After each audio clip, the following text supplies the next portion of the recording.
Hello and welcome to week 7 in our psychology seminar class, and we are continuing our exploration of the ways in which I'm assessing outcomes in this particular program, and we're entering into the next area, which is 21st century skills. Now 21st century skills actually, that list of skills actually came from research where researchers asked businesses of all different kinds, all kinds of different fields of interest and work across the country, around the world, and asked, what are you looking for in new employees? Now, certainly there are the requirements for specific knowledge that we get from training programs, specific degrees that we might get from a college and whatnot.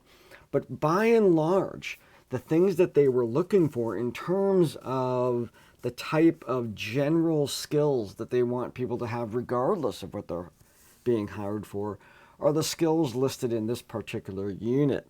So we looked at divided into 3 categories. There's learning skills, literacy skills, and basic life skills. These are the things that employers, regardless of what you're majoring into, regardless of what you're doing for work, they're looking for these skills. So critical thinking, creativity, collaboration, and communication in the learning skills. Literacy skills, information literacy, media literacy, technology literacy. Literacy really being a deep knowledge of not only how to access, but use this to accomplish goals. And life skills, flexibility in thinking and behavior, leadership, taking initiative, productivity, and social skills. So what I'm having you do, we're going to have a discussion about those, but I'm also having you do an assignment where you are going to be evaluating yourself. This is more for you than it is for me. This is you putting the spotlight on these things. You read up on each one of these, and you're going to write a paper, and you're going to talk about your strengths and your weaknesses. And it's way better to be honest about this as a way of self-assessment and thus being able to identify areas of improvement.